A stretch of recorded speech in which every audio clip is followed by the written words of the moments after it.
Hello, everyone. Welcome to day 4 of MC13 updates with Jan Walter. Hi, Jan. Hi, Joan. How are you? I'm doing well. How about you? I am doing quite fine, and I hope everybody who's listening is doing well. So, the conference is scheduled to finish today. That was the original plan. But yesterday you mentioned that it might be extended. And we also saw that the Indian Minister of Commerce refuted that trade policy has no role in climate change, and other UN institutions like UNFCCC are best placed. What's your take on that?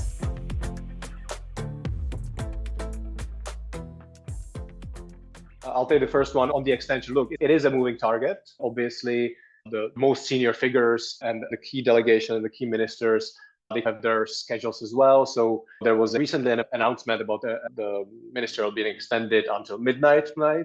But that doesn't necessarily mean that it will end at midnight. It may go a little bit further than that, and it usually does. But on the other hand, rumor has it that U.S. Minister Ambassador Tai, the USTR, is about to leave tonight from UAE. So there is obviously an attempt to create pressure on delegations to start compromising.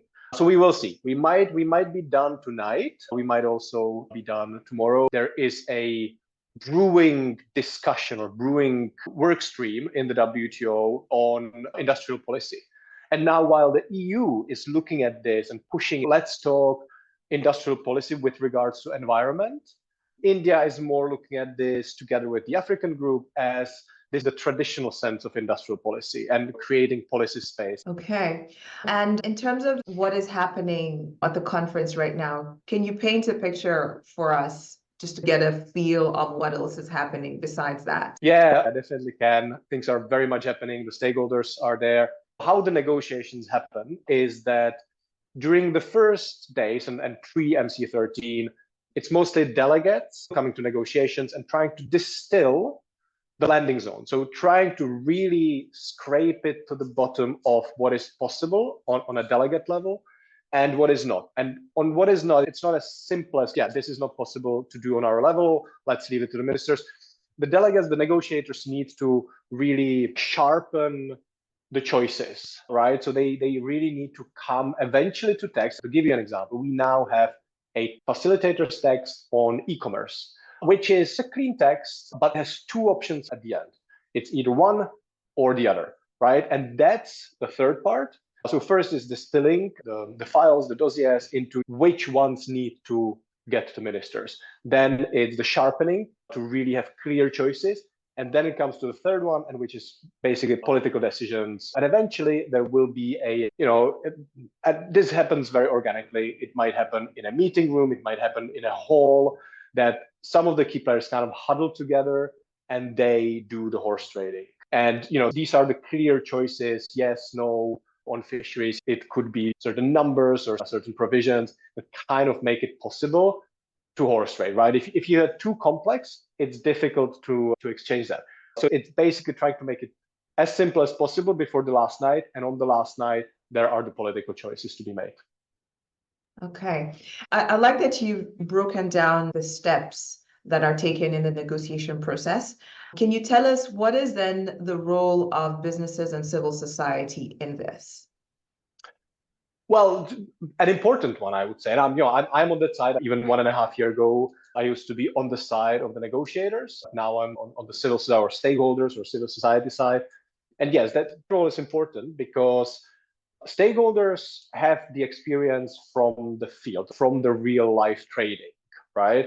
So they are in a very good position to inform the negotiations, the distilling part, the sharpening part.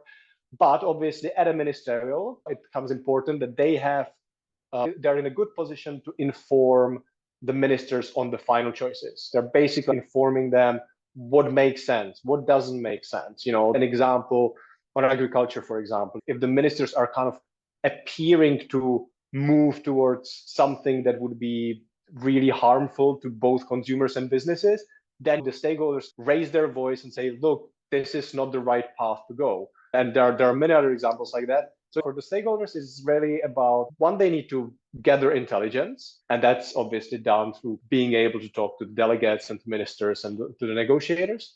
Then it's trying to distill and crystallize their internal position, right? So usually all of this is not done on a level, well, it is done on a level on individual companies, but it's usually done also on level of associations and larger groupings, larger interest groupings.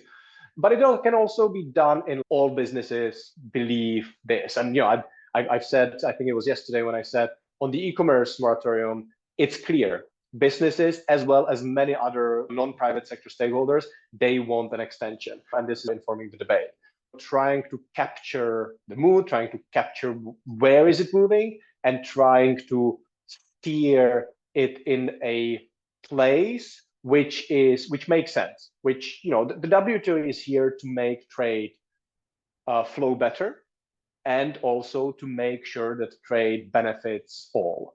So the traders, they can inform the debate so that it actually happens in this way. That's really, really helpful just to understand what other stakeholders present at the conference are actually doing. You've touched on it already, the mood that is there right now, because we saw the conference officially kicking off, and right now we're almost at the end. So we're in this in-between space. Can you tell us more about that? It's, how would I put it? I don't want to say a lot of headless chicken running around, because obviously all that are here have their hats on, and, rightly so, and they're really kind of thinking on how to make trade work for all. There is a lot of uncertainty where it's going, and that's also for the negotiators. Again, having had that role in the past, I know that there is many moving parts. So within delegations, negotiators try to be mutually informed on what's happening on other files. All the ingredients are now thrown into the hot pot, and now the soup is brewing. And there is a sense of commonality or common aim to make that soup taste well. And that's done again through informing, through kind of having the right information. There might be flying around a lot of misinformation about what individual delegations are doing. So it's hard to capture in words. I mean, I would encourage anyone to come to the next one, because it's a good experience. It's an experience to have.